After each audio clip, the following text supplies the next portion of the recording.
Hello, everyone. Welcome to another episode of Drop Frames. You seem surprised, Co. I'm awake. Oh, I'm awake. Okay. All right.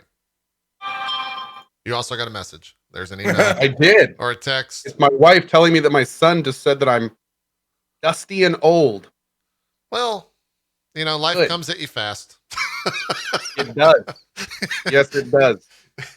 He'll say worse things, I'm sure, in the future. Just get ready. Oh, he has.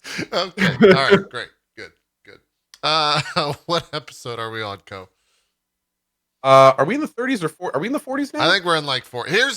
Someone in YouTube called me out and said that the joke has overstayed its welcome. Do we continue counting the episodes to spite that man, or do we stop it? I personally thought it wasn't funny after the 4th or 5th time, so I just kept going with it.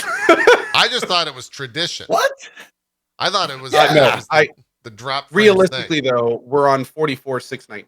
Okay. So, all right. Great. Yeah. Sounds good. I'm in agreement here.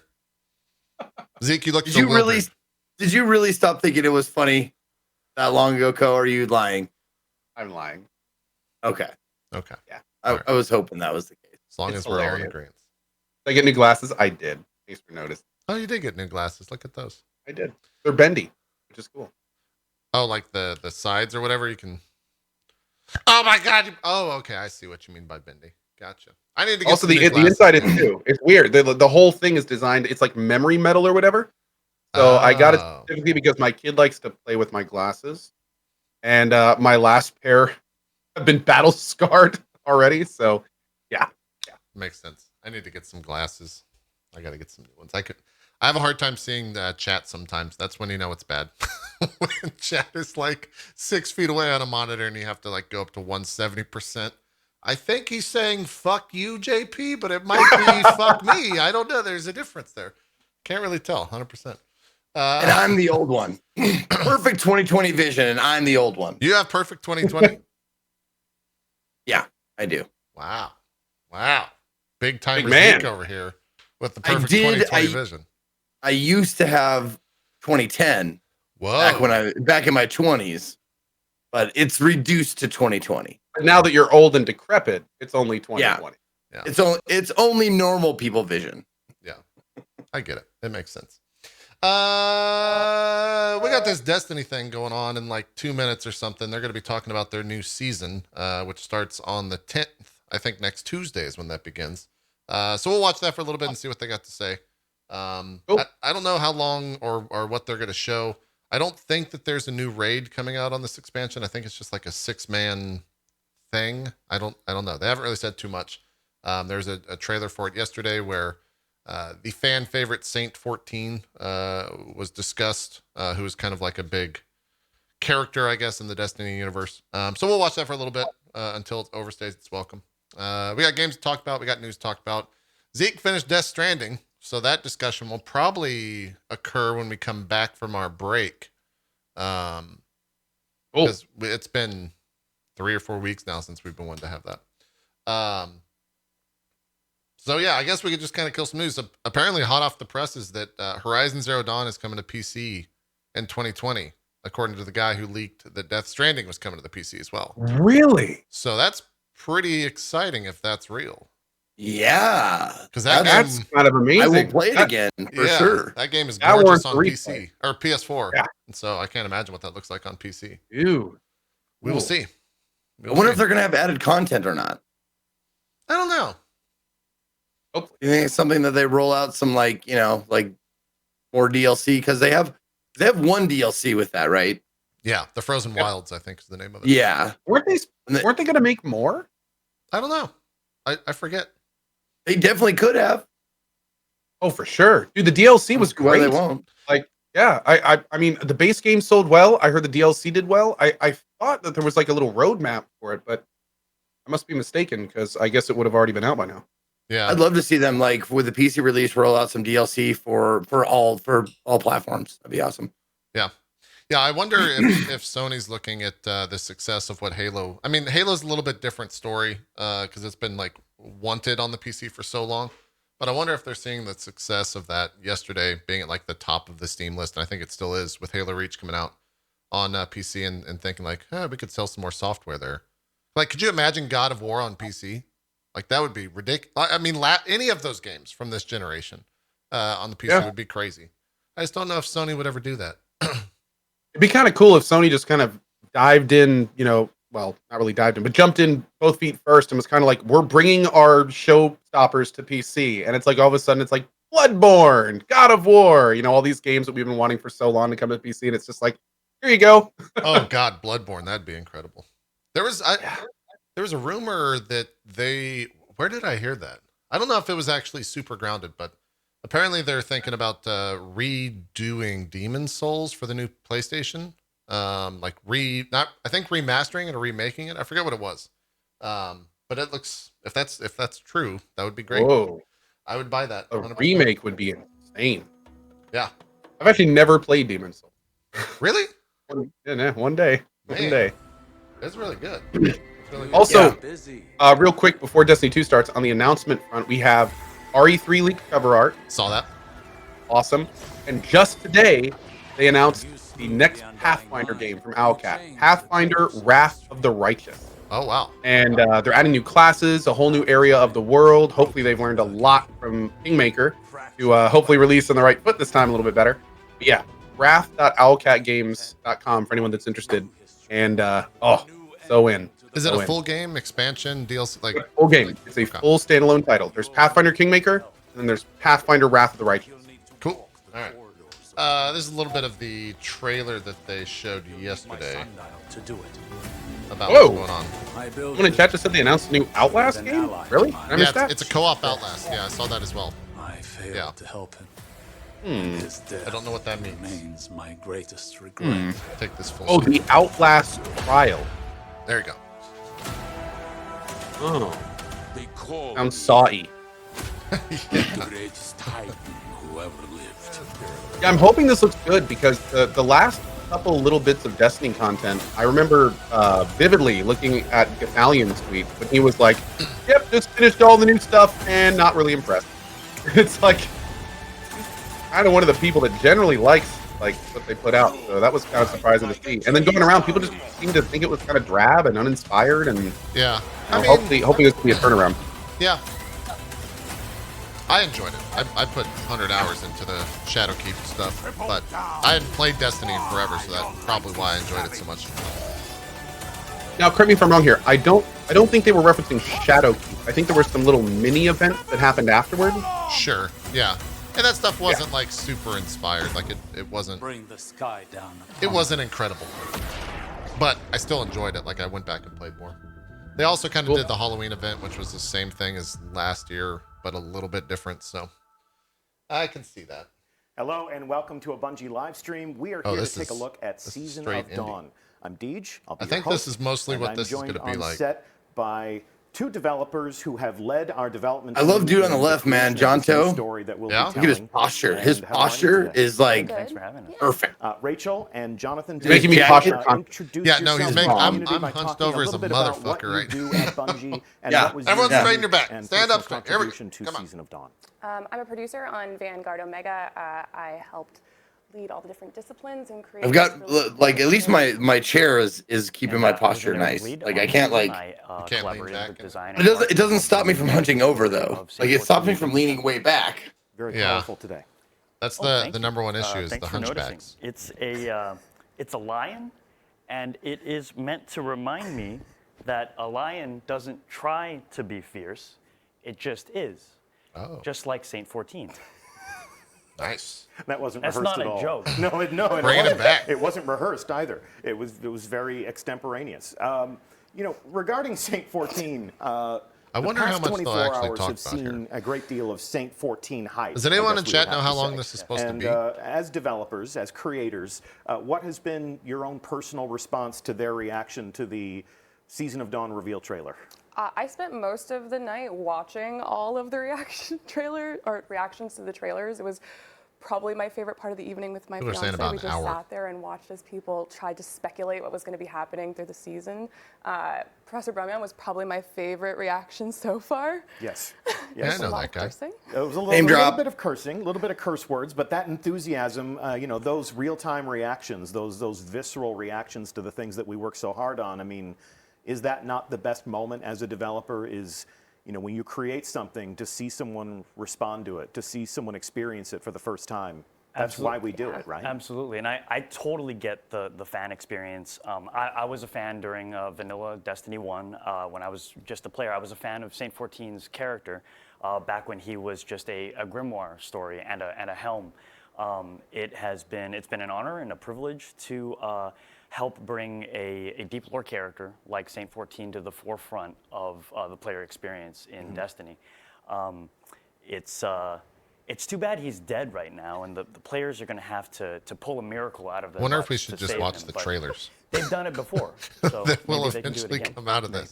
Maybe. If anyone can, Kind of what I'm here community for. Can. Yeah. People are saying Somebody skip who has this. This is taken that live, deep lore right? character Yeah, And, yeah. and given Yeah. them new life. So- Talk I think to there's me about some how you skip relate talking over this, personally to the potentially. character of Saint 14. So Saint is probably the most. Yeah, it seems like they're lawful going, like, good pretty deep in character on the that lore we've stuff, ever which- created. He loves pigeons. He loves pigeons so much that he's named his ship after them. He's very large. He's very wholesome, and sometimes that gets him into. Are they trouble, describing Mike Tyson? Like the They time are. that he Yes. died. This is Mike Tyson, Loves also pigeons, known as Saint very 14. large. Sense Yeah. in that case. Absolutely. Virtuous character. They're I one By of the way, he's in trouble right now. Kind guys. of a He funny thing needs that your someone just help. noticed about the Outlast Trials announcement. So that The help will be three on the people way on the cover of the December 10th. announcement are all when Season of wearing Dawn begins, headsets that look less than a week suspiciously away like now. VR So, helmets. there's a lot of anticipation. There's a lot of excitement. Rachel, give us a sense. You know, we start with an idea. hope Outlast in VR? Yeah. I don't know about that, man. That That might- would be. As a producer, RE7 in sort of VR was bringing kind of a all lot. these disciplines together into one creative process. Okay. People How in does chat are everybody saying sort of it's share not that VR inspiration confirmed by and the that dev. motivation in doing Okay. all of the work that All makes right. this possible. I mean, it really wasn't hard to bring. In that case, people what the hell are the? together Oh, because, see, now I'm interested. John and all the writers on the seasonal team The- have really. was that inspired a fully lot of the announced team or in how leaked? we actually go about Yeah, building it's the announced season. on Red Bear. Shows The that at the passion Red Barrels is is the so Twitter, inspiring. and When they we have the were announcement. Christine and Paul, you guys were Okay. amazing. Do they any release date or anything like that? And he really Nope. inspire how The we Outlast built the Trials is still in season and production. As influence our what the co-founder David actual Shatnoff season put it, was. now we've done our proof People of concept. It's time to brainstormed focus on together, content we built creation, the variety, season as and a team gore. collaboratively, just Yeah, like we built okay. everything The Outlast in Trials Destiny will allow together, players to face the and it horrors was that something await where by it really themselves or with full fellow collaboration and test collaboration subjects for everybody. during the I Cold want to share, War. a piece of art that I Okay. think a lot of people. All right, on we're the team looking at have a art. heart I for. feel like And we're just gonna wait for the this trailers for this. I'll leave it piece of open. art If they start really showing a trailer or encapsulates something, the mood that we'll we've go created back with to it. Season of Dawn. But a little slow right now, so we'll go back to talking about news and stuff, and then see what comes out of that. Was there any other news that I don't think there was like any big stories. We talked about a lot of the leaks. I wonder, the second that I saw that Resident Evil 3 art that was released or whatever, I bet you we see a trailer for that at the Game Awards next week. I bet you that's why that was leaked, is to kind of like gauge anticipation for that, and we see a full-on trailer for it next week. That would make a lot of sense to me. What else here? Halo is Steam's top-selling games. It finally launches on PC. Talked about that a little bit. You guys want to talk about Star Citizen some more? You know, just not to talk too much about it, but Burke Black, big streamer, friend of the show. He's actually, I think, been on once or twice. Yeah. Burke has spent now almost a week in Star Citizen 3.8. Okay. I want to say it's called. I've actually been dropping in and watching a little in the mornings. Like, I know that Star Citizen is kind of the butt of all the jokes and everything, but I gotta say, man, like, after watching a little bit of him play the game, it is definitely coming along. Like, I watched him do like a stretch of content that I could have believed was the actual game. Like 15 minutes of him like walking through a station, getting in a ship, flying to a planet, meeting with a guy, talking to him, taking a mission. Like, it's sort of there. Sort of. I don't know, man. It looks pretty freaking cool when it works. Yeah. However, it did crash like 3 times while I was watching it. Oh, boy. It clearly is pretty buggy. It's not optimized, and of course, it's not really a game yet. Yeah. It's just a bunch of, partially developed features. But it is going somewhere. Like, if they do end up finishing it and polishing it up and making it look good, like, it's going to be a pretty incredible game from the looks of it. In 2029. But, it's okay. Yeah. I watched Lyric do a little bit of it as well. He was playing that probably a month or so ago. And kind of the same thing that you just said, like when it would look like it was working and doing things as it was supposed to be, as a game does, it looked kind of interesting. And then Lyric would like jump into hyperspace and get out of his seat and fall through a ship.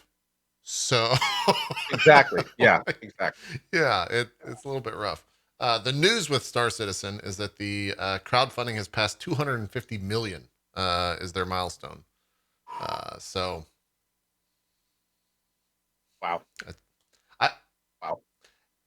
I kind of I struggle with the word crowd because it is crowdfunding, but I feel like that could just be like interpreted as sold, right? Like I don't, when people are buying into that game, they're buying stuff in the game. So it's weird to say crowdfunding for me because it's not like it's kickstarted anymore, but it kind of is. But you're getting stuff in real time when you're. Well, to be I don't know. fair, when you go up Kickstarter tiers, you're generally getting stuff in the games too. Like, But you're not in buying real time, credits, right? You're buying items, you're buying updates, like, or upgrades. Like, Sure. you're still getting stuff in the games when you're doing Kickstarter stuff. But I will say you're right. I mean, Star Citizen at this point is basically peddling spaceships. It's a spaceship salesman. Is like the Star Citizen project right now. Yeah. And dude, some of those ships are thousands of dollars. Which is really weird because it kind of brings up the question, like, are they just overtly saying that they're pay to win? Because I mean, you can't really. I'm kind of wondering how that whole thing's going to work. I haven't really looked into it too much because it does seem just like that. On day one, there's going to be people in like the best ship if they have a lot of money. But Right. maybe it's. But I don't know. Maybe is that what that game like? Is the game about winning, or is the game about like the stories that you make in the game? Also, Like, it's important to mention which part of the game are we talking about? Because Yeah. there's going to be like the small group Star Citizen. There's Squadron 42, which is the single player.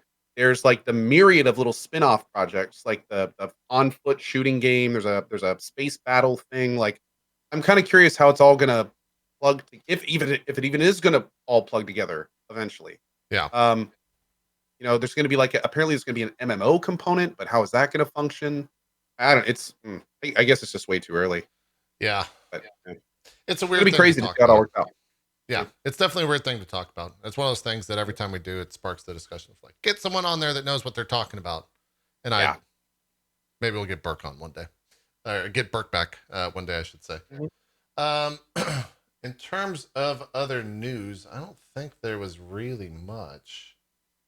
I'm just scanning through this stuff.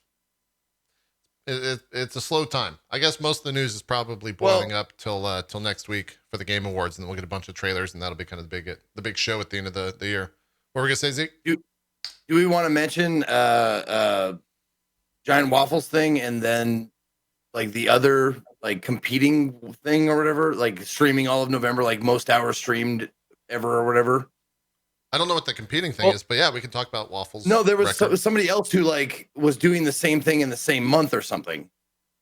Like it could, I don't know if it's rumor. I know we know Waffle, we know Giant Waffle, but there was also I think it was a German streamer, right?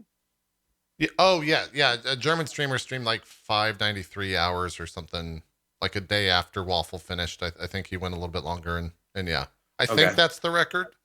I think it's one of those things too, where like Waffle reached out to the Guinness Book of World Records, and they said that there's too many variables to track, so they actually can't like award that thing or award a Guinness World Record to Waffle because of all the variables. I think. Yeah. Also, we made this, and we're just going to use it now because it makes sense. Because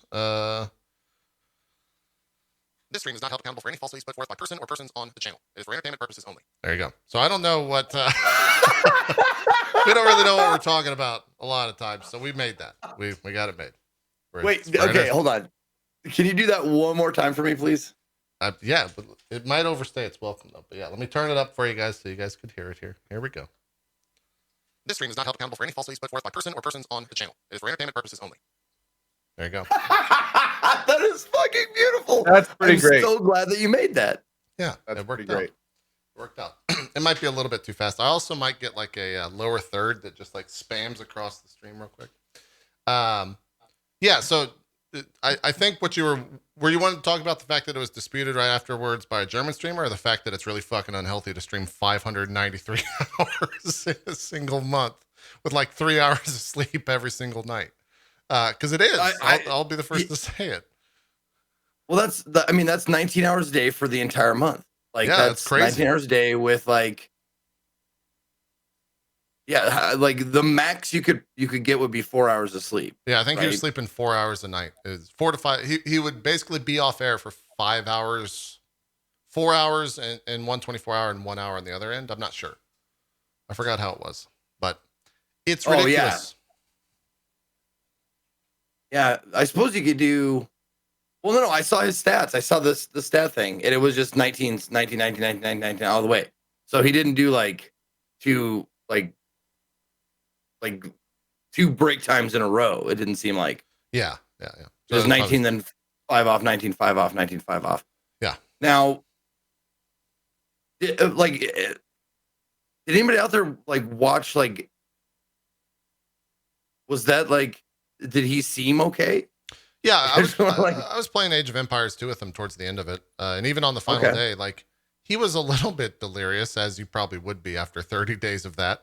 But sure, like he was cognizant, and it wasn't necessarily that he was just like he played games that not the entire time, but it wasn't that he was just sitting in a chair talking to chat for 20 hours a day. Like it was an actual stream with actual games and things like. It wasn't just an IRL stream or a just chatting stream 24/7. But yeah, I think at the end of the day, like that's something that Waffle will do on his own because he's interested in doing that. That should not be the norm. And if anyone looks at that and says like that's a way to be successful, couldn't be more wrong on any front. It's not the way to do it whatsoever. Well, the thing is, did he prepare for this? Like, was there like? Oh yeah.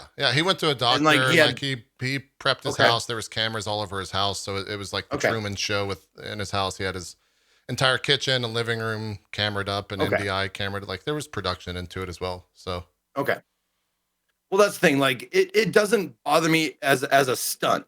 Like it's the David Blaine kind of a thing. You know, the whole like vertigo, like standing on top of a pole as long as you can, holding your breath for 18 minutes or whatever. Like it's a stunt.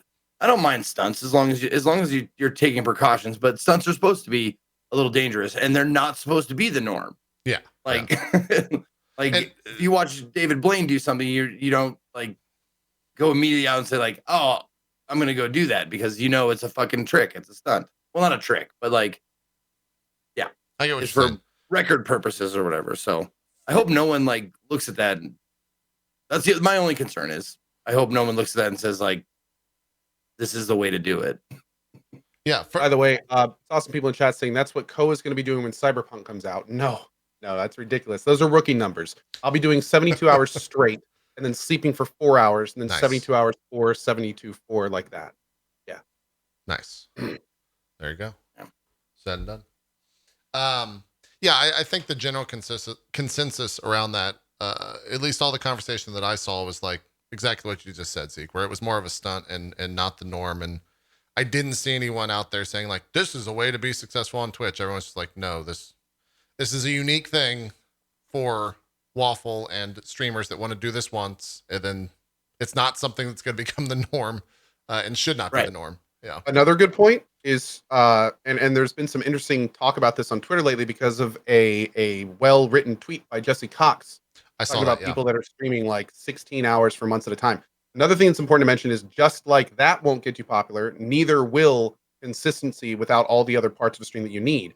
Because, I get all the time, like, in fact, somebody just tweeted me a few months ago, like, oh my God, Coke Harness streamed 2,000 days. I don't know if anyone's ever beaten that record. That's incredible.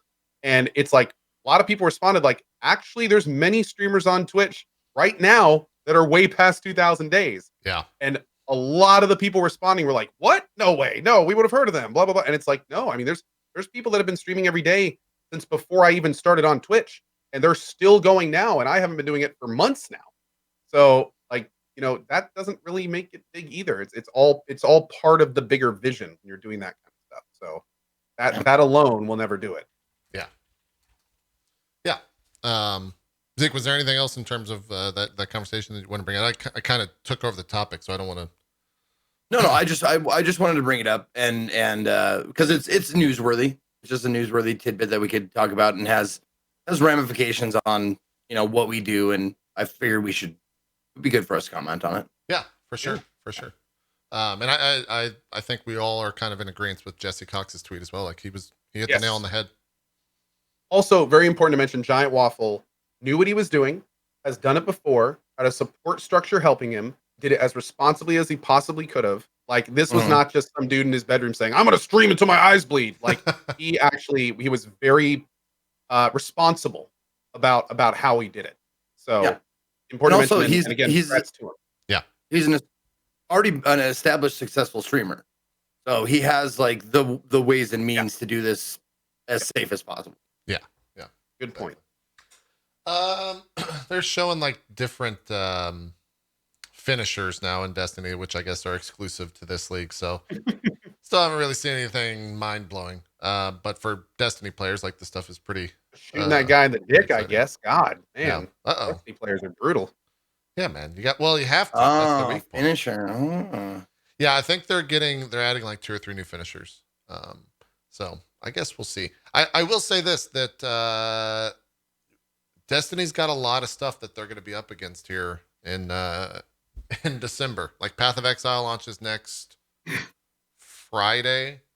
I don't know. Warframe is the big stuff, and they're a big Destiny competitor. A lot of overlap with Warframe and Destiny, especially for PC players. I'm really curious when that actually, if that's December, if that's January, when they plan to launch that. End of the year, but we'll see.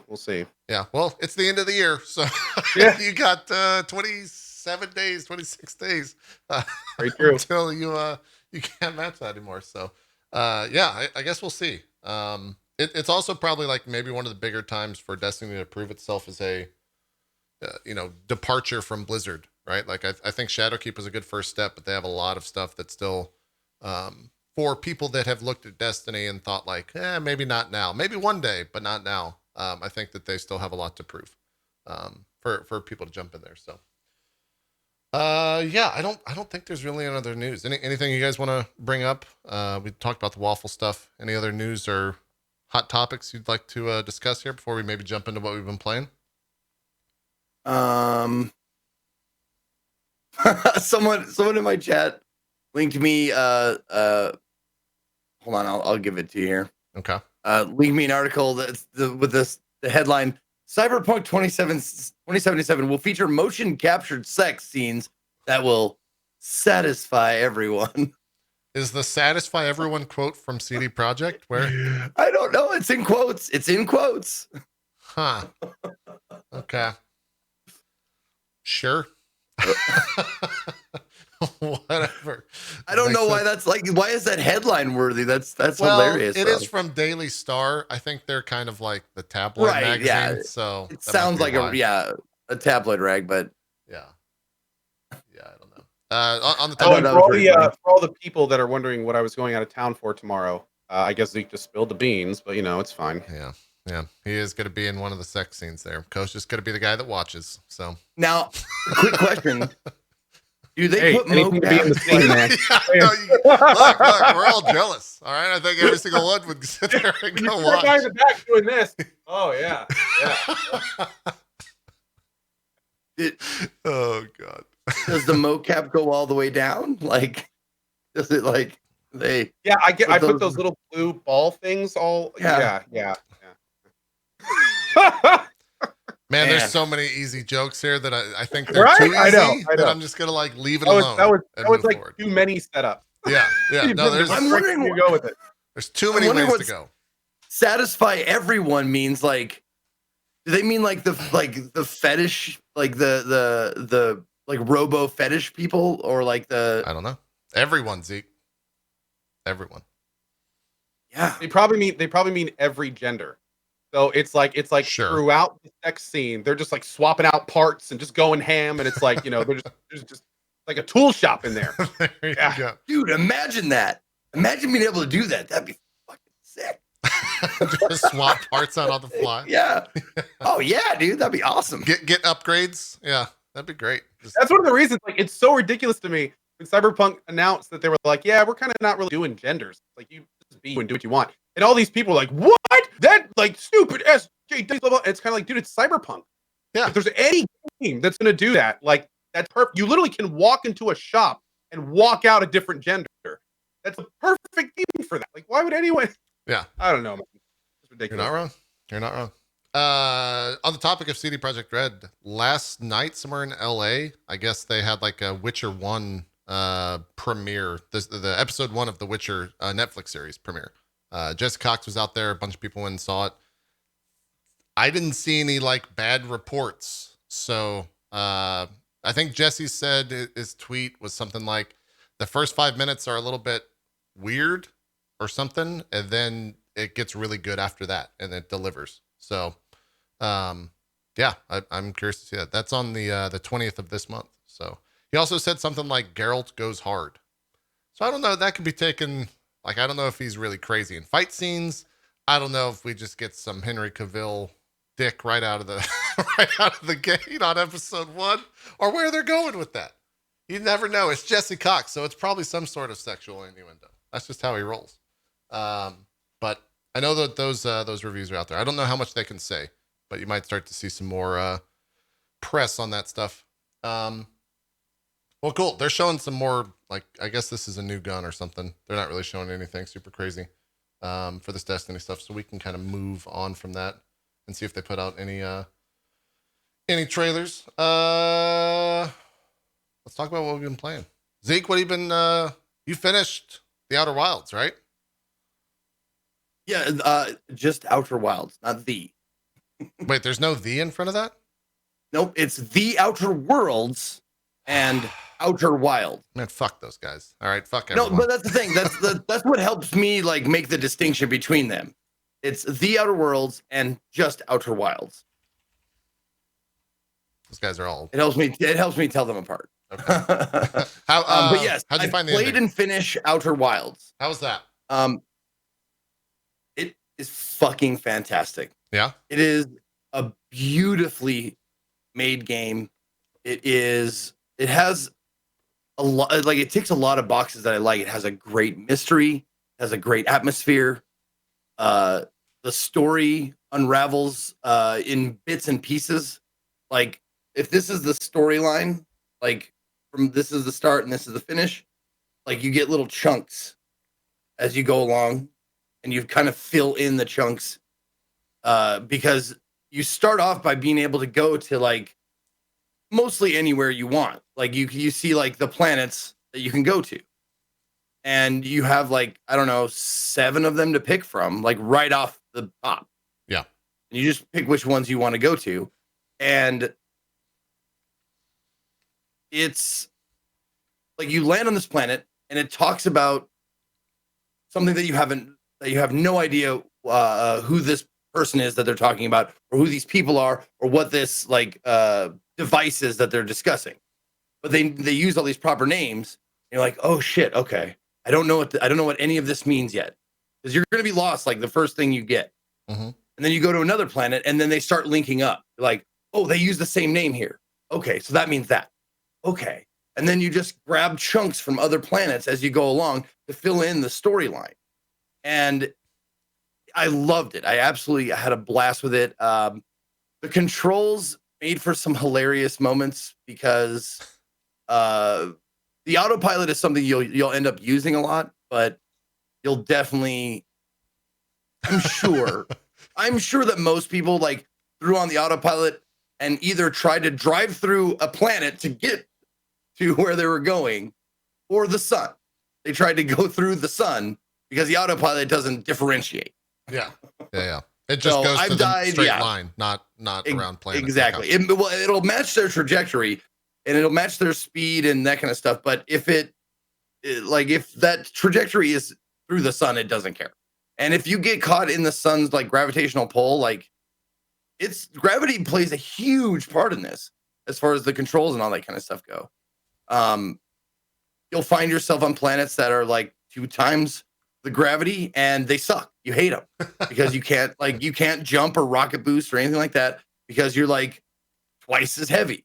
and then you'll be on planets that is like 0.5 times normal gravity, and you'll find yourself accidentally shooting off the planet, trying to get around, like, because the gravity is so light that you'll like jump, and you'll end up going out deeper into space. You have to like fucking turn yourself around and like blast back into the planet.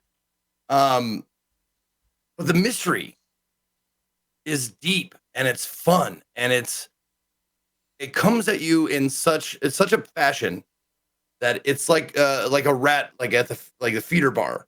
It's like they give you a little food pellet every time you discover something new. It's like a little food pellet, and you're like, oh, where's my next food pellet?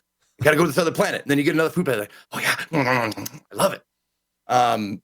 And I absolutely had a blast. I love they have a neat sense of humor. It's I don't know what kind of humor it is. It's dry-ish. It's playfully funny, and I really enjoyed it. The dialogue sometimes that you pick up from place to place. They have some nerdy conversations that you find. There's a romance that you discover as you pick up the story between these people that you've never met. It's great. Okay, cool. Yeah, I was reluctant to show gameplay because a lot of stuff that Zeke played recently, at least, was towards the end game. So, yeah, and I've been told it's very spoilery. So I didn't show any for people that were asking in chat. Well, there are moments like it doesn't happen very often, but if you watch any of my playthrough or you know the game at all, there are moments of butt clenching terror. You're like, really? Yeah, suspense. You're just like, oh please, oh please, oh please, come on, oh please, oh please, yeah. And you'll be praying like that something doesn't happen. Makes sense. But I have almost no complaints about the game. If I had anything negative to say, it would be the core mechanic of the game, and this isn't spoiling anything. The core mechanic of the game is that you start over. That it has a cycle, and when you die, you go back and you start from the very beginning again. And the beginning sequence that you have to do kind of does get a little tedious because you start over quite a bit. It's just the mechanic of the game. Yeah. But yeah, waking up, getting back in your ship, blasting off, autopiloting to whatever planet you left off on or you want to discover next. There's a quite a bit of downtime after each death. But it was kind of nice streaming it because it gave me a chance to, like, while I was autopiloting to a planet to chat with the chat, and talk about, what was going on and stuff. Yeah. Also every time you die, it gives you like a recap of what had just happened. Like this particular cycle, it'll show you like in like fast motion. It's probably a loading screen hider or something like that, but that's unskippable, which, I hate anything that's unskippable. But other than that, like very, very minor complaints. This is a fucking fantastic game, and I had a blast all the way through. I got 100% of the question marks. Like I got all the question marks filled in. There were no planets with anything left to discover. So they're nice enough to give you like a little asterisk by the card of the planet or the place on the planet to let you know like there's more shit to discover here. So I left no stone unturned, no planet undiscovered, that kind of stuff. So I think I got most of the story elements, if not like all of them. And it was a ride, and I would recommend it to anybody, even to you, JP. I think you'd like it. Yeah. It's one of those games where I won't play this year, but there will come a time where it's time to play that game, and I'll know it in my heart of hearts, and that's when we'll play that game. Yeah. There's too much going on here at the end of the year, so I can't focus on it, I don't think. It's super chill. For like the majority of the game, it's super chill and it's really fun. It's like I don't know. When was the last time either of you read a good book? Probably middle school. Yeah. Yeah, but do you remember that feeling of like enjoying a book? No. Yes. You don't but- remember enjoying a book? Yes, sure. Animorphs It was a doesn't- great no. series. It captured my imagination. Goosebumps. Woof. Just really. What a book series. What a great. I have them all still. Okay. Y'all need Gibson in your life. That's what Gibson. you need. Gibson. Is that a. Google That is- Neuroman. Oh, you're okay. You're talking about Neuromancer. Gotcha. I'm aware what Well, I'm just Neuromancer saying- is. It's not like a book, but it's the feeling of reading a good book. It gives you that feeling of like you want it, you want to turn the page. You want to see what comes next. It Sure. gives you that feeling. This game does. It's great. Makes sense. Yeah. Yeah. I would assume that game will probably come back up on future episodes. Potentially once. Oh, I guess we didn't actually talk about that. We're going to do our Game of the Year show on January 1st, on New Year's Day. So I hope to see you there. I think last year we did it on the 2nd. So I guess it's some sort of tradition, not transition, that we'll do it on the first Wednesday of January every year. So look forward to that. Co, let's talk. You're still caught up in the Divinity world, but you also played Phoenix Point, which I did.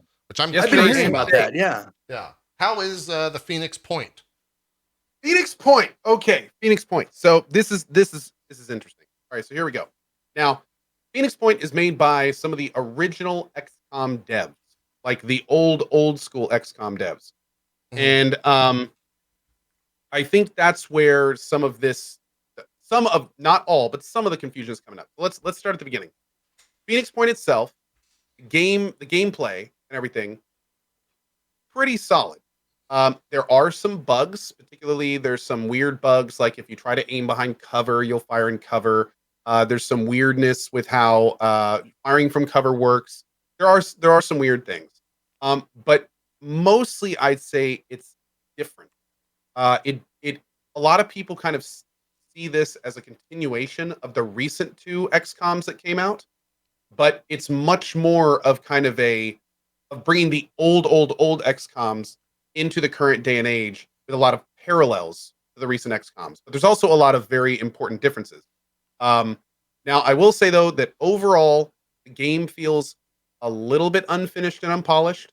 The UI is honestly pretty ugly. It's even like low res in some parts. It feels like it's just not done. Weird. Some of the elements when you're like going on the meta game map are a little strange and kind of heavy handed. There's not a lot of style or polish on the game, which is very much not like the recent XCOMs, which did a great job with both of those.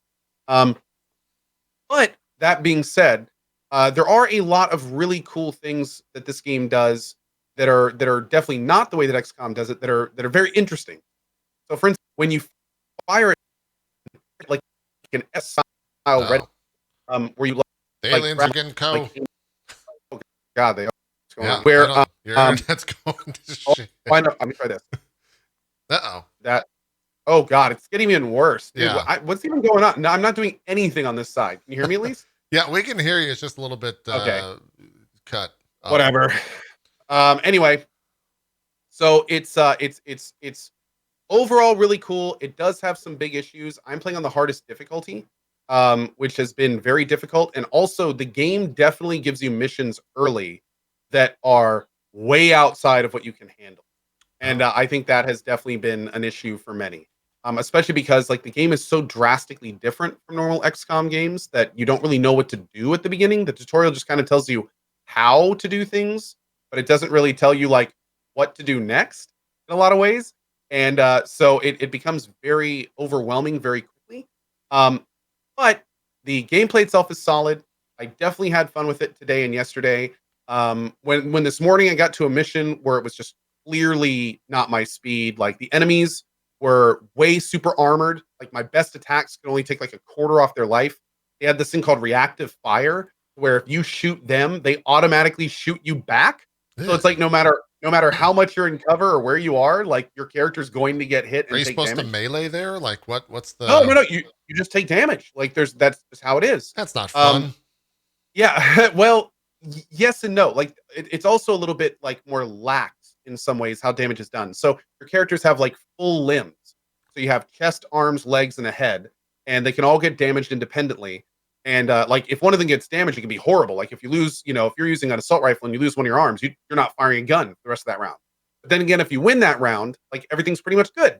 Med kits kind of just heal you back up to full when you're in maps. They don't cure limb damage, but it kind of just goes right back up. You can go back to your base and you just pass time to let all your guys heal back up. So again, it's a lot of the stuff that I think people will see about this game. They're going to go, oh, just like you did, just like I did when I first saw it. Oh, that's kind of dumb. Like, oh, I don't like this. This isn't right. But then you kind of take it from the context of the first XCOM's games instead of like the recent ones. And there's generally other mechanics in place that can kind of help balance it out. Other interesting things, for instance, I recruited my first companion. He was naked. He had no gear. So I'd actually go back and like make him armor and make him a weapon and do all this like stuff that I was totally not used to doing. And that took like days and days and days to get done. Also, there's 3 different factions.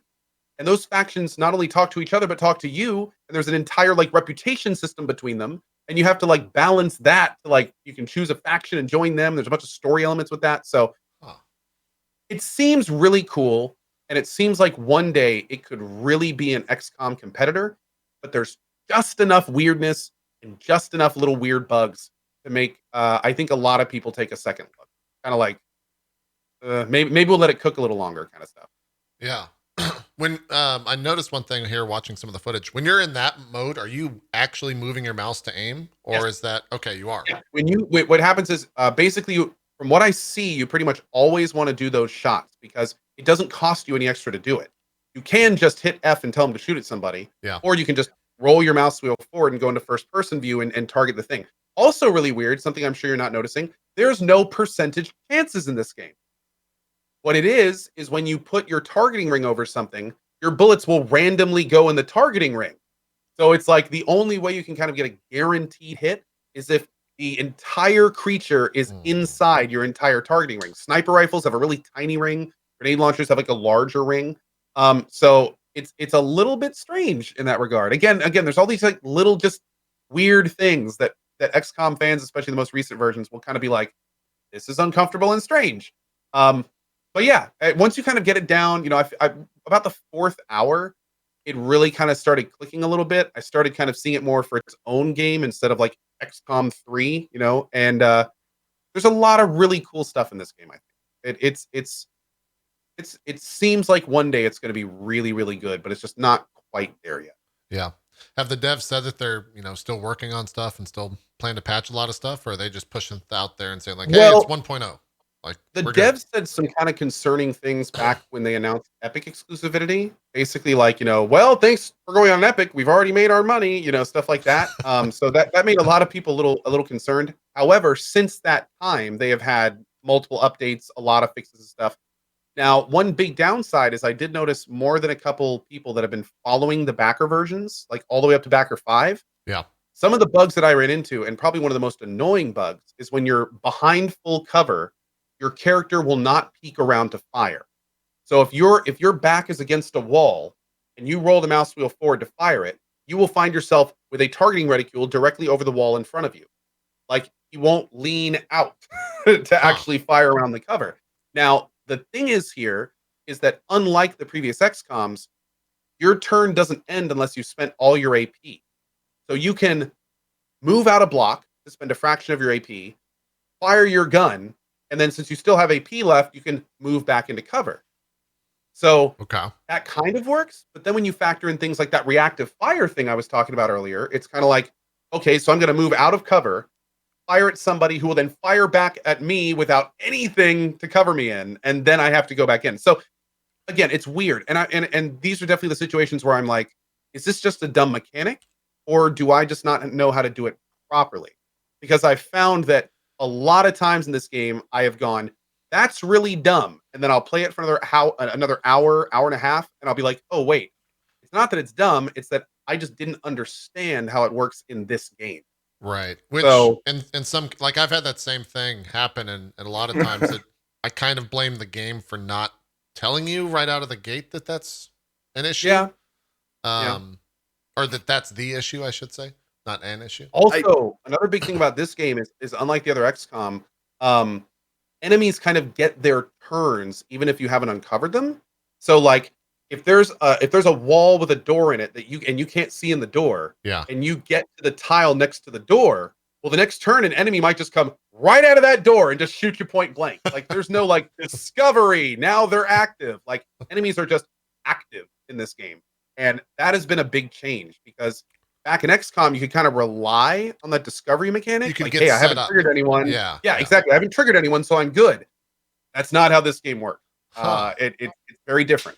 It definitely sounds like, and Zeke, I know you got something to say, so I'll go to this real quick. But it definitely sounds like the other two XCOM 1 and 2 coming out, the remakes or whatever you want to call them, actually hurt this game because it set precedent for a lot of stuff that actually isn't here.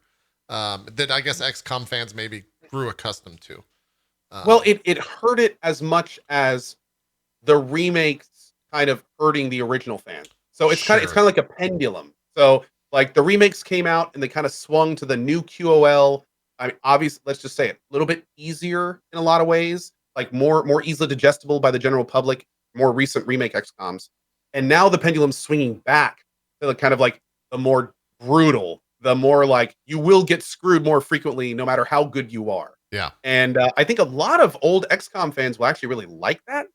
But when you kind of factor in the bugs and the weirdness, it's a lot of times hard to tell. Is that like them trying to be coy and cool about bringing back that hard difficulty, or is it just not very well made? Sure. With the bugs and stuff, it's kind of hard to, you can't really say one or the other, you know? Yeah, makes sense. Yeah. Zeke, do you remember your point? Sorry for that. No, I was just gonna make it like a stupid anecdote or aside saying I oftentimes blame the game for being bad when I'm being stupid. Oh, totally. That's like Streamer that- 101. That's Streamer 101 right there. 100%. Yeah. 101, rule number one, it's always the game's fault, no Yeah. matter what. Yeah. If you misclick, well, they should have moved your mouse for you. It's always the game's fault. And if it's not, it's the game's fault for not telling you. And if that's not true, it's chat's fault. And if that's Thank not you. true, You- then maybe the words out you're of my mouth. wrong, but that never happened. Once in a blue moon. Maybe. Well said. Well said. Or it's lag. Yeah, lag is also sometimes a factor in all of this. You never really know. Yeah, And like then for some I unknown struggle a lot. reason, the fifth reason is it's Twitch's fault. The company, not the service. It's John Twitch's fault. that's very true as well. That's very true. Yeah. Or controls, I struggle- think, is where Zeke was going. Yeah. A lot, yeah, with inputs being eaten or that kind of stuff. That happens to me like all the time, like more than anybody I know. Yeah. Like I know I pressed the button and it didn't work. Yeah, it happens a lot. It happens a lot. The funny thing of watching this gameplay, like the in mission gameplay, I guess is what you could call this. If you were to tell me this is like an XCOM mod, I'd agree with you in almost an instant, and I'd actually be on board to play it. But everything else that you said about it has kind of got me a little hesitant to do. It's weird, man, because it looks so much like the XCOM remakes, but then you play it for a couple hours and you're like, this is a completely different game. Another thing it doesn't do, you can't see enemy move ranges. It's just not there. Wait, so So how you do you never make know. informed Like, in decisions? this- Like, that isn't that part of the strategy? So in this game, or in this mission, for instance, those little worms, they're trying to crawl to you, and if they crawl within a certain radius, they explode in the 3x3 fires, like everywhere. But it never tells you how far they can move. Weird. So you kind of just have to be like, okay, I think I'm far enough away. Like, I hope I'm far enough away. And in my first couple missions, I was definitely not far enough away. yeah. So stuff like that's a little weird. Also, there are some things that are just like kind of like, why didn't you do that? Like, for instance, it doesn't track confirmed kills with your players. So it's kind of like, that's that not was kind of fun. a big deal in XCOM because Yeah. you kind of knew who your vets were and stuff. And you know, so little stuff like that, I think a lot of Phoenix Point people are really hoping are kind of coming down the pipeline because a lot of people are being very vocal about some of these issues. But again, it just feels like it's not quite cooked. It's like it's close and all the main parts are there and they're working, but there's just these little fringe elements that just don't quite add up to the vision. If It seems. If it doesn't keep your you said it doesn't keep your kill count per your character, right? Yeah, it does not track kills across your team. Okay, how do they level up all at once or like? Oh no, it at the end of a mission, it will kind of show you the stats for the mission, but there's no global stat tracking. So, for instance, if I was just, flying around and somebody in chat said, "Hey, which one of your members has killed the most people?" Well, if I was playing XCOM Remake, I was like, "Oh, let me look through my stats," right? I'll tell you how everyone's doing and everything. But in this game, it's just like you can look at their inventory and you can check their status a little bit and see their levels, but that's about it. So there's all this kind of RP style metadata that seems to be missing from it. That was in the XCOM Remake. Individual kills will count towards their individual experience. It's the Apple logo. Did they just straight up rip off the Apple logo? Oh, the little green thing. Yeah, that's what I think. That's one of the factions or something. Yeah. No, there's no cut out of, there's no bite out of it, right? No. Oh, right. I guess. Okay. Yeah. Now this part is cool. Like this part I found more interesting than XCOM. It's still a little rudimentary, like it's kind of basic, but I definitely like what they're doing with it more. So you basically you scan areas which then uncover question marks. And question marks can be havens of any of the three factions. They can be missions. They can be random little like FTL style events, which like just give you resources, or maybe you spend stuff for a risk or things like that. It can be ambushes. They can be like all sorts of different things. And what's really cool from what I understand is every new game, it's completely randomized. So it's like every game is kind of its own very unique experience in that regard. Like in my game, my 4-hour game so far, I haven't even met one of the factions yet. At the same time, if you look in the kind of bottom left there, that's like, yeah, there's that red section, and that's the mist. And as time goes on, it very slowly creeps out, and missions in the mist get harder, and there's all sorts of things that happen in there. So yeah, it gets to be pretty wild. You're saying a lot. I definitely of things recommend that I'm trying into, it, by the way, like, JP. yeah, a lot of the things I'm into, but some of the stuff that you're saying about the combat is kind of like, I don't know. How much? I would give it like half a stream, like a solid 4 hours, and you'll know quickly if it's too much. How much of the? Well, go ahead, Zeke. I've dominated the conversation. Did you talk about like the save function? Are you doing a lot of saves coming? Or yes, I am doing some saves coming as I'm very much learning the game, and it doesn't hold. I'm playing on the hardest difficulty, and it definitely does not hold your hand. So you can quick save between rounds. You can save on the world map. It's very liberal in terms of allowing you where and when to save. Okay, they have certain points you can quick save. You can't just do it at any time.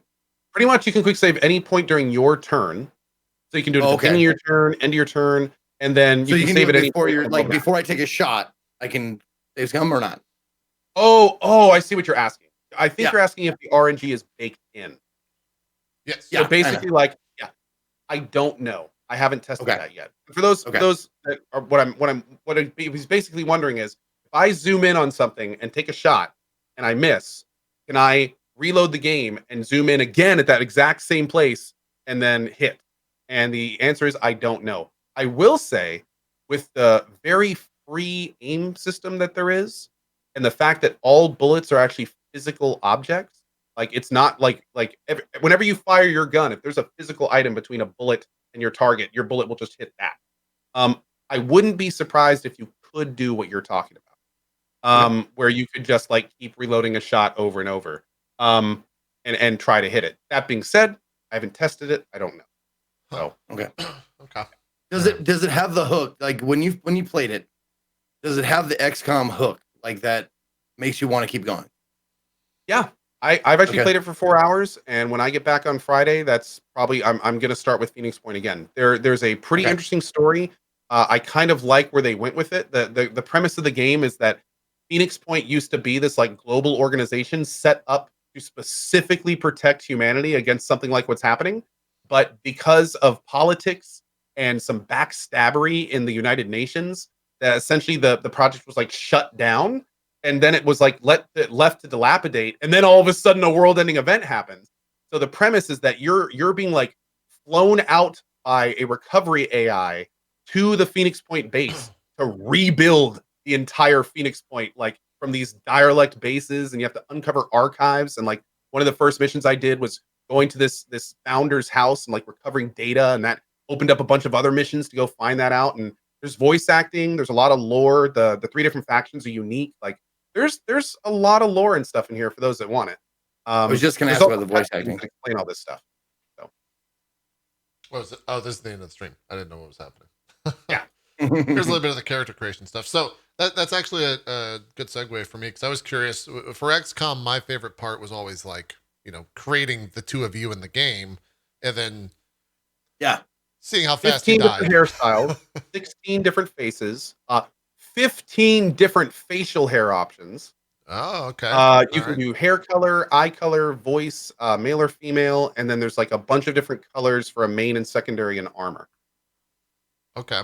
Does it track I like? actually have if you want to take a very quick look, I actually have a little clip where I speed through them because I'm letting my subs pick what they look like in the game. We saw a little bit right here from this clip.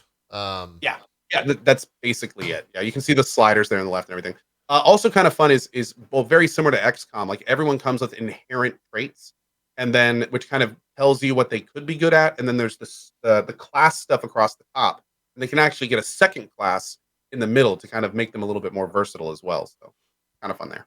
Do you find yourself being driven to like kind of like how in XCOM where if you made yourself or you made a sub or something, you were like cheering that sub on? Do you find that happening in this game as well? Oh yeah, Yeah. sure, already. Yep. And like you find the same subs that are hitting those really tight shots, and it's just like, dude, yes, like do it. That was the hook for me, I guess. In XCOM was the having Zeke in there as the warrior with the shotgun, and him just being a fucking badass for some reason, or one shot plot with the sniper. Yeah, like I had a bunch of fun moments in the game. One thing that's also kind of cool that I think some people really appreciate is each of the three factions are very different. They actually all have different base weapons. So as you join factions and you start, doing work for them, like apparently you unlock their armories essentially that you can then kind of bring back to your characters. So it seems like also armor is helm, chest, legs. So you can actually mix and match a little bit, which also opens up some more stuff. So again, some of the parts are a little bit more shallow than the XCOM remakes, but some of the parts are also like significantly deep. All right. It's one of those, I'm interested, but it's like I don't want to be hurt. So I'm afraid of committal. But we might check it out for a little while. It might be. Do they earn nicknames like they do in XCOM? Because I love that. Yeah, that's awesome too. When I recruited my first guy, he came with his own nickname. So his name was Brian Prometheus something. When I recruited my first guy, so I don't know if they just come with them, but. Could you change that? Okay, I'm not sure. Could you change the middle name? Oh yeah. I make them all subs. Okay. So Yeah. I just change all their names. Cool. Yeah. Gotcha. All right. Well, I'm curious. Epic Game Store, right? Like not available on Steam yet. Somebody in chat just said apparently those are backer names that they got to pick. Okay. Oh, okay. That's cool. That's a cool thing that you get automatic backer names for sure. That's actually kind of sweet. Yeah. It's only Epic Game Store for this at the moment. I believe right now it's EGS only. I think it's a limited thing where it'll be on Steam later, but I'm not entirely sure. Gotcha. Cool. Where do we go from here? Zeke did a bunch of indie stuff. I think we'll talk about that after the Death Strandings. Okay. I can talk a little bit about Reach or AoE too. What were we gonna say, Cope? Apparently, it's going to be on the Game Pass. Cool. Oh, really? Okay. When? Game Pass soon and Steam in a year. Thank you, Slurred. Okay. Great. Game Pass is I don't know how they're doing it, but it's becoming like this savior platform for the Epic Game Store games, where it's like, hey, you could get it from Epic Game Store or the Game Pass, which is $1. Go check it out. Whoever's making those deals for Microsoft, good job. You're doing. It's going to be funny is in a year when we find out that all these games on Game Pass were Microsoft paying Epic huge amounts of money. So it's just like whenever you play them on Game Pass, you were still just giving Epic money. Sure. I could see it. I'd believe it. Womp womp. Yeah. Gotcha, gamers. Right. I guess we could talk about this for a little bit. It seems to be the hot new game out, even though it came out like 10 years ago. Halo Reach came out on the PC yesterday. Really, the Master Chief Collection came out. Halo Reach being the first version. It's $10 via Steam, I think, to get a hold of this. I've only played 2 or 3 hours, so it's pretty limited. The mouse feels weird, and I have not played enough to know if it's accelerated. No, there's no acceleration. I don't know if it's weird because I'm playing Halo with the mouse and that's just weird, or if it actually feels weird. Like I've spent limited time with it, so I can't really answer that. I also turned the FOV up, so that might be what's weird about it. I don't know. It is a strange, it's one of those things where I never ever imagined, just like a lot of people, that we'd ever see this level of Halo like on the PC like that. It kind of is mind breaking to see that, at least for me it is, for someone that played so much Halo back in the day. But when I was, getting double kills and actually killing people, like, I was having a pretty good time. And I think that's kind of an echoed story across all the different streamers that I was watching. And Barry, friend of the show, and he was enjoying it as well. I think he's playing on an ultra wide monitor, he kept mentioning, and he's getting steady 60. I had the FPS uncapped, and it felt worse than it did when I capped it at 60. I don't know why that was. I can't really say why that was. It just felt better. I don't know if it just runs smoother at 60. It's a weird thing to talk about. I got to imagine that making a 360 game and porting it over to the PC is probably a monumental task to begin with. Just because of how those games are structured, or were structured back in the day. But yeah, it's Halo ultimately, and it's on the PC, and it's a weird thing. But if you ever enjoyed Halo back in the day growing up, it's $10 to get in. There seems to be a massive amount of people playing. I think it was like top on the Steam list, if not still there. And I had no problem whatsoever finding games to play. I'm going to buy this right now. Yeah, like it's a fun game to just jump in and shoot some people. I played the single player for a little bit. It's Halo Reach single player. It's one of the better stories if you've never played it. And it's actually kind of the beginning of the Halo story chronologically. So if you're looking to jump in, you can definitely check that out as they release more Master Chief Collection titles, which I think Halo 1 is next. So they might actually be releasing them chronologically. This is the Steam version, I should note. It's also available on Game Pass. So if you have Game Pass, you could just grab it from there. You don't have to buy it on Steam if you don't want to. But yeah, like, I don't have much else to say because I only spent limited time with it. But I enjoyed my time with it for sure. I had forgotten about Battle Creek, and like within 2 minutes, I remembered like, oh yeah, the sniper spawns over there, and there's plasminades here, and oh yeah, the fucking sword is in the water, and all these like jumps that you can like nade yourself up in on the back platform to get up top if someone's camping up there. And yeah, I will also say, someone in the chat that pointed out to me yesterday, hit registration is really odd, both taking hits and also shooting people, because you don't think about how much the vibration of a controller came into play back in the day to actually like see that you were getting hit, because the controller would vibrate, right? And I think that might be why it just feels weird, because I'm expecting, like, as I'm getting shot there, for the mouse to rumble, oddly enough, because I have so many hours that makes of total sense. Yeah. You forget about that feedback. And I don't know if the visual feedback of hitting people or shooting people in this game is enough just visually. That might have been where some of the oddity came into play. But it is limited. I haven't seen too many other people complaining about that. So that might be a me problem, not necessarily a game problem. But they don't make Rumble Mouse, so there's nothing I can do to get over that. They might. Yep. Maybe Razer's got some products out there. You never know. There might be some third-party stuff that you can get into. Now they have shock headsets. So it's 2 electrodes you put on your... Jesus. Jesus Christ. But yeah, like, short and sweet, it's Halo. If you've played Halo before, it's that, but on the PC, and you can use a mouse and keyboard. People were asking me like how the mouse felt.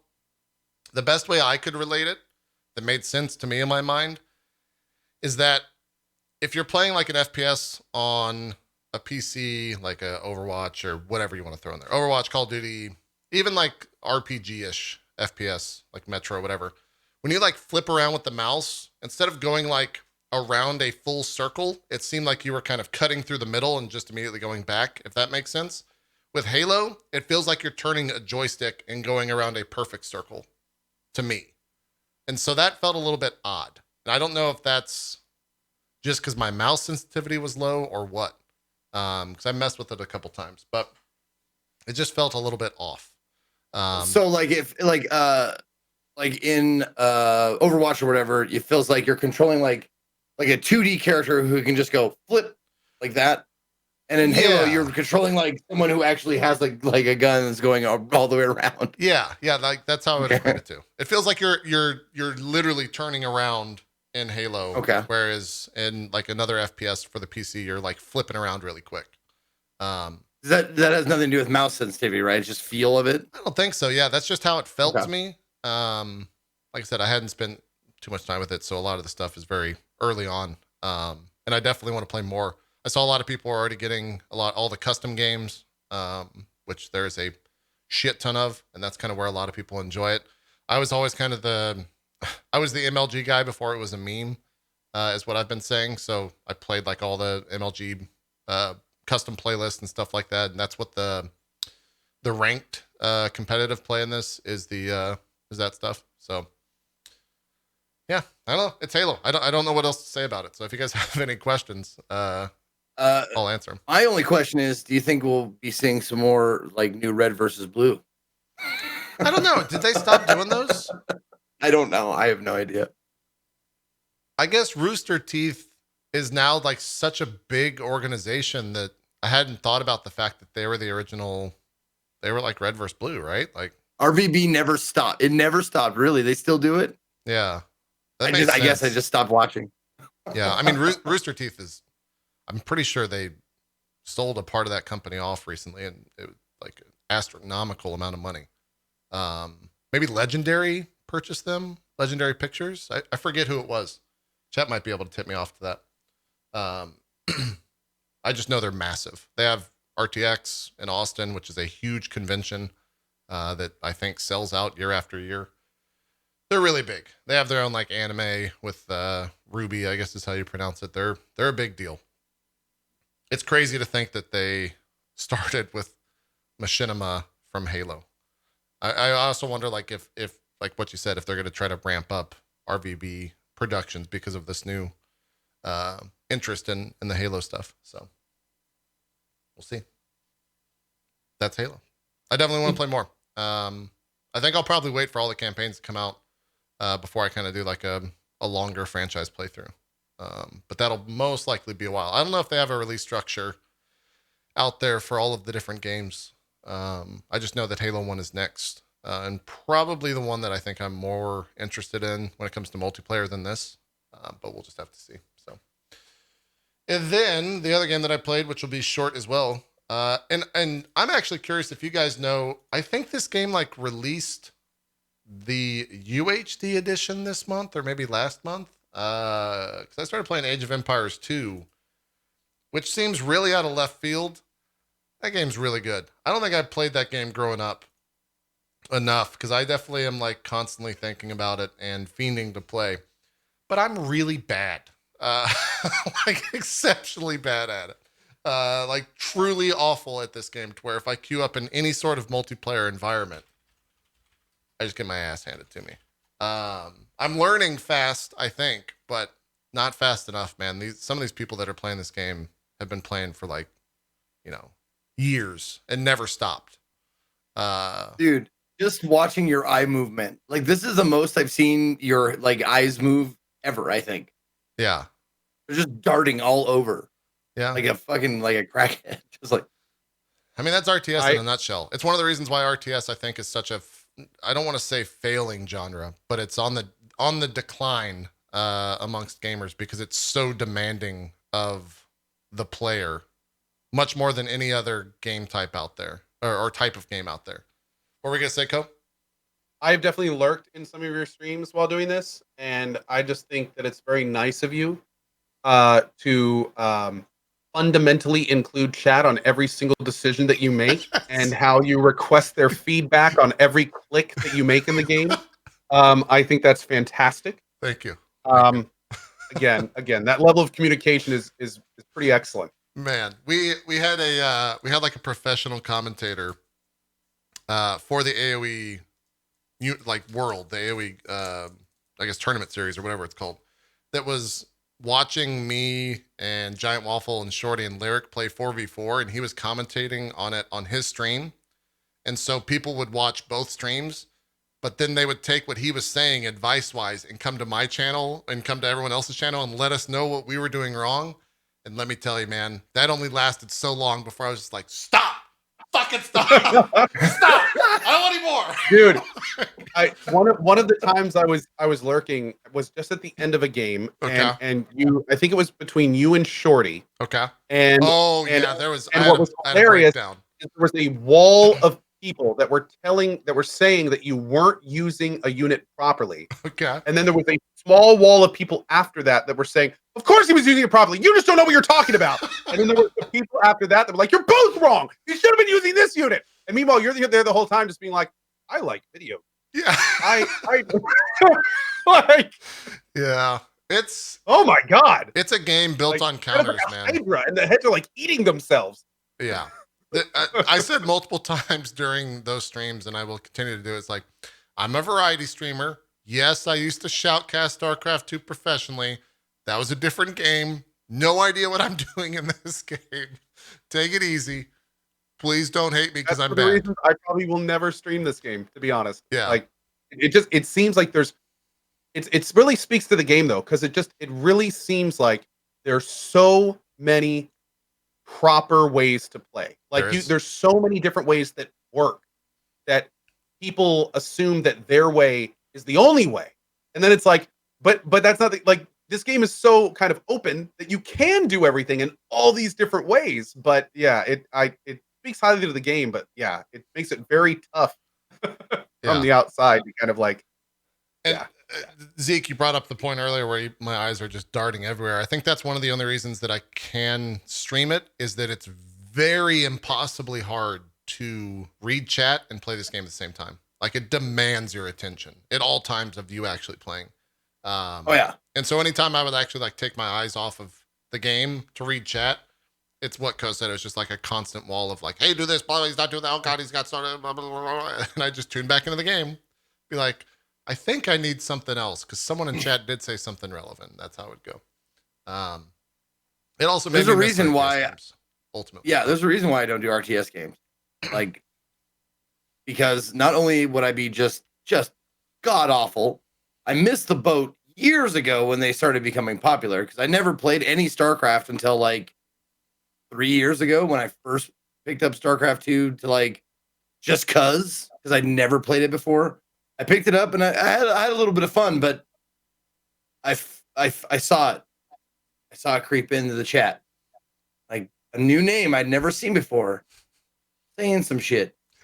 And then another new name coming in like, I don't know who you are. Why are you saying these things? And then another one, I was like, nope, I'm calling it. I'm done and no more. Thanks. Yeah. I'm good. RTSs are not my thing. I'll tell you that. Give me some turn-based. I'll do turn-based all day. This is uncomfortable. Yeah. And I don't like it. I had similar experience, but it was definitely playing RTS and playing StarCraft for so long, and even streaming StarCraft back when it was in its kind of heyday. I definitely missed the genre. The other thing that's remarkable is like this game got really good viewership on my channel for I have no idea what reason. I don't know if I dropped in. You were at 3,100 people when I dropped in. Yeah, like I got a lot of hosts on Thanksgiving because no one else was streaming, but I got up to like 6 or 7 grand people watching, and it was like I don't know if that just means that community is hungry for more people within it to play it, or if the nostalgia factor was high, or what culmination of all those things. So I might continue streaming it if people are interested in watching that because I do have a lot of fun playing it. Unless I don't, and then I make that very clear. That's like, God, I fucking hate this game. It's fucking so complicated. So many fucking 4 resources. What are they thinking? The 2 StarCraft got it right. Blah blah blah blah blah. But yeah, it's Age of Empires. There's a lot of things where it's an old game, but they've done some things that like you can have mods. I have a mod to make these trees smaller so I can see stuff, and I have a mod to make a grid show up so it's a little bit easier to plan stuff, and that's all legal in the sense of it's within the game. Microsoft allows that stuff, and yeah, it's interesting. It really is interesting. I had a lot of fun playing with Waffle and Lyric and Shorty as well, doing like 2v2s against everyone and changing up the teams and that stuff. It kind of brought me back to like just playing games with people against people and not having to be like the best as we're all fucking awful. Uh, and just being like, you made a unit that actually does fucking nothing. You're an idiot. And then the next game he would just trounce me. So it was fun going back and forth, that type of stuff. And I'll probably still continue playing it. There's also full campaigns for everything. I'm not sure if they're worthwhile of playing because I never played the original AoE 2 campaigns. But it might be something I'll look into whenever December probably ends because there's so many games coming up. But yeah, that's AoE 2. So how old is the game? I want to say this came out in 99. Sounds right. They in 2013 they did a definitive edition. I might get some of the dates wrong. I think in 2013 they did a definitive edition, and the Ultra HD edition came out like earlier last month. But no one uses that Ultra HD pack because it causes lag on multiplayer. And what that does is makes it so you can zoom in further. It gives everything kind of a 4K model. So you can continue zooming in and get really close to the units, but no one uses that. Oh, it's the other. Oh, 2013 was the HD edition. So what's the current edition called? I thought that was the UHD. Oh, this is the definitive. Okay. Fucking weird names. So it's been re-released now twice with its first release in 99, according to chat. So that's where that is at. I'll probably play more. So there's never been an AoE 3? There was. It was bad. Oh. The community it was just went bad. back. Okay. Yeah, community went back to AoE 2. They're working on AoE 4 right now, and it looks to be in the same vein as AoE 2 in terms of what they're going for. So the community is pretty excited for that. Yeah, a lot of people in chat are saying like, yeah, that game doesn't exist. Zeke never came out. It was never a thing that released. That's how upset they were about it. They just went a different direction with it, I think. And so a lot of people were not super into it. But yeah, whenever AoE 4 comes out, I'll probably jump in if it's more AoE 2 focused. But that's that. I haven't really played anything else apart from that. So we've got Indie Sunday, we've got Death Stranding talk. I'm just checking real quick to see if there was anything else. Also, I did a sponsored stream while playing AoE 2. Let me tell you, doing sponsor plugs while playing an RTS, it takes skill. Okay? What were you plugging, bud? I was plugging the... Oh, God. I was plugging the Fire TV Stick 4K, which I actually use myself. So it's Amazon's Fire Stick. But I use it for to watch Twitch on all my platforms. It's got like the best Twitch player in it, in my opinion. It has full chat and everything. But is that better than the Fire Cube thing? I don't know. I'm not sure. It's literally where it's somewhere on my desk. Here it is. It's this right here. And it just plugs into your HDMI on the back, and this goes into the power. Oh. That's it. It comes with a controller. Hashtag ads. Yeah. But yeah, the way that I did that, I got my phone, and I put a timer on my phone, so every 20 minutes I would remind myself to do a plug. Then I would go full screen and like scramble around the desk looking for the thing. Check it out, guys. You can look at the link. Oh, God, I'm being attacked. I go back over to the screen. It was a lot of fun. It added an element to it, which I enjoyed. So I'm not saying I'll do sponsored streams like that ever again, but I enjoyed it. It was a fun time. I think we're due for a break. I'm just making sure there's nothing else. Jump back into Warframe for a little while. It's still Warframe. We were talking a little bit about the grind to get the Railjack stuff.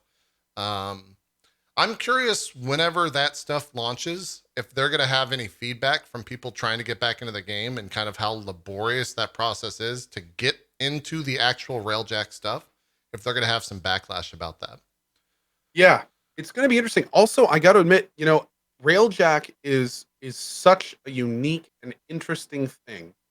And it's really, really cool how it's being set up. And Warframe has never seen anything like it. So obviously, like you were just saying, a lot of people are going to want to come back for that. And for those that don't understand how it is, like, this is legit how it is. So first of all, you need to be a part of a clan that has built a railjack hangar. And that alone is rather laborious. So, Yeah. so you'll need to be in a clan that has a railjack hangar. Then, when you do that, you get a quest you can start where you have to go out and do a quest. Then you have to farm some components. Then you have to build the railjack. Now, there's 5 different sections of the railjack. And between each section, there is a quest for each section. There are times you have to farm for each section. It costs almost 5 million credits to do it. And then here's the big part. There's 6. Excuse me. There's 6. There's 6. My God. Yeah. And then the thing, there's 5 12-hour wait. Yes. That's what I just said. That's and what the it big is. next part is between each section, there are 12 hours that you can't skip. So what that means is that if you haven't played Warframe for a long time and you want to come back and play Warframe on the day Railjack comes out, you will have at least 2.5 days, assuming that you set a timer for each 12-hour Yeah, block. assuming you're logging You in can actually get in a 12 hours. Railjack and fly it. Yeah. Yeah. Now here's the thing. You can, of course, go in other people's Railjack. And so, that should be a thing. You don't need to have necessarily your own. But if you want to pilot your own, it's a minimum of what? What would that be? 60 hours? You can do it in 36 if 60 you hours time of it out. waiting. Yeah. So it's Yeah. kind of wild. Or Like wait, it's really good. crazy to think that they've set. No. I kind of wonder if when Empyrean releases, they're gonna like drop the 12-hour timers or something. Because it seems kind of crazy to be like, here's an amazing new feature in our game, and if you want to participate, we'll see you in 2.5 days. Yeah. I mean, it's not to, I guess I'll plug the show later today, but what? Are you realizing how much of Dawned on me. I just realized what's happening. They're staggering the content. They don't want a huge amount of new players tapping onto their servers on day one. So they're staggering the player base to get into the Railjack content. I mean, that's a little tinfoily, but I could definitely see that being real. Like, what's a way to do that without like saying, "Hey, you can't play this just yet"? Is time gating it in that sense? But yeah, It is really interesting because remember they talked about the tech, about how it works and how the Railjack is actually stationary and that each server moves the entire world around the Railjack. Oh, that's right. So I I forgot wonder about that. when you think about the thousands and thousands and thousands of players that are going to have their own little thing of that happening, like that really makes me maybe that is what's going on. Yeah, I mean, maybe. It's also a little weird that you can't just buy one. I mean, this is a game that's been all about paying to skip time gates. Right. And yet here we are at like the big time gate for new content, and they won't allow you to purchase anything to go buy it. Well, Crazy. yeah, You'd think that would just be a gold mine in their eyes, right? right. And yeah, Zeke might kind of be right there when you say yet. Oh, yet being the key word. Yes. Yeah. Yeah. Because I could see them potentially putting that in. Because that was like my biggest complaint when I looked into. I started Monday's broadcast with 0 plans to play Warframe, and then as I started asking chat like, "What is the process here?" They're like, "Dude," and then explained it to him. It's like, "All right, we're gonna play Warframe for the next 6 hours because I got some farming to do." So, yeah, I gotta say though, go ahead. No, I was gonna change topics. So go ahead. The really nice thing about though, I do have to admit, I'm kind of pleased how this worked out. Is if you do all the Railjack stuff, the resources you need are so varied. The types of things you have to do are so varied that it's kind of like it's a really good way to get kind of back into Warframe before kind of like all this big content hits. Because like we were talking about before the show, like Zeke recently logged in and he was just like, "What is all this stuff? Like this is almost overwhelming. Like where do I go?" That's exactly how I felt when I logged in to do my first Railjack quest. It's like, oh God, what are all like the UIs are different. Like I don't remember what any of my custom loadouts are. Like what's like, and so I actually had to sit there for like an hour, like figuring out where everything is, redoing all my loadouts and stuff. And now it's kind of like, okay, I'm ready. Like let's go. I actually did the work to get it all done, and I think it's going to force a lot of people to take that same path, kind of get everything ready for this big release. Yeah. What I was going to say to plug the show later that we're going to have with Chris from Grinding Gear Games about PoE is that, you look at Destiny, you look at PoE, you look at Warframe, you kind of look at any other game that's a live service, so to speak. The more stuff that they add to that game, the more that they're alienating new users to it because it becomes more and more overwhelming. Like Ko just said, every time, if you log into PoE right now, you're not initially hit with the overwhelmingness that maybe you are in Warframe, because there's so many options in Warframe. But play for an hour, you're going to hit some giant walls in Path of Exile where you're just like, what the fuck? What? None of this makes any sense to me. I'm just going to keep hitting this mob. And even in Destiny, like if you play Destiny for the first time, especially with their new user experience right now that they launched with Shadowkeep, you log into that game, you have zero fucking clue what to do. And it's not until you like deep dive into the menus that you learn that you have to go to this one NPC in this one place that will kind of start the main quest line of Destiny. I'm really curious as the games continue to grow and continue to get bigger, specifically those big three, Destiny, PoE, and Warframe. Like, how do you combat that without completely making a brand new user experience that is so streamlined that feeds into this stuff? And if doing that, how do you make that without alienating your core user base, which is expecting all of this new stuff? It seems like a pretty hard task. And not one that I've seen anyone kind of had an answer to, at least built out yet. So we'll see how it goes. I'm curious to see what happens whenever Railjack launches, what the general consensus. I would think that most hardcore players are going to be like, yeah, Railjack's fucking awesome. And everyone else is going to be that guy in the meme that's like looking in from the window like, I want to fly that ship. Like, I want to get out there and shoot some space guys. It looks fun. We'll just see. It's going to be an interesting time for sure. But I think we're all going to probably be checking it out one way or the other. So we'll have some more to say on the Warframe stuff whenever it does eventually launch. So Zeke, any thoughts on the Warframe stuff? Or are you just as lost as you were when you were logging in, whenever that was, yesterday or today? Look at it. No, I'm putting my feelers out. I'm putting my feelers out for people in my community who are Warframe nuts, or they play a lot, they grind, they do all that shit. So I need a little bit of like, Daddy, what's that? Yeah. Okay, what's that? Tell me what this means. Like, I'm gonna need a little bit of that to figure out, because like, I mean, I played my fair share of Warframe. Like, I put up some amateur numbers at like 300 hours, like when I first jumped into it. Yeah. But like, I haven't played a lot in the past, year or so.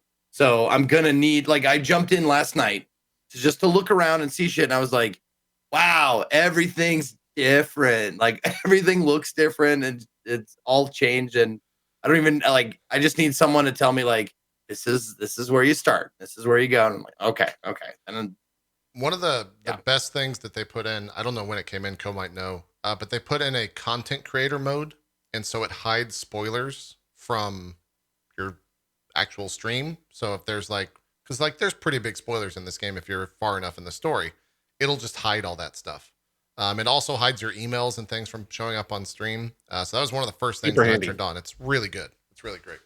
And they also added in the ability to link builds or not builds. I don't know the proper terminology, Code. You might want to help me out here. But basically you can link a mod list for a frame and just click it and then apply it. And it'll just apply everything to your frame. And that's really handy when people are trying to say like, you need to get this mod and blah, blah, blah, blah, blah. You can just click it, see if you have all the mods, and then apply, and you're good to go, which is really handy. It's really cool for that type of stuff. Well thought out, at least. So, well, cool. Let's take a break. We got Death Stranding to talk about, and then we got Indie Sunday. So get ready, because we're finally having a conversation. I'm excited for it. It's going to be fun. I don't want to hype it up too much. It might just be like, yeah, that's Death Stranding. Let's move on. I mean, no spoilers, but like, I'm not really like dedicated either way. Like, I'm looking forward to hearing what you guys think about it, but I'm not going to be like defending anything. So yeah, I don't know. We'll talk about when we come back. We got to take a break. Let's just do that. So we'll see you guys here in about 5 or 6 minutes after the break. Thanks for watching. We'll be right back.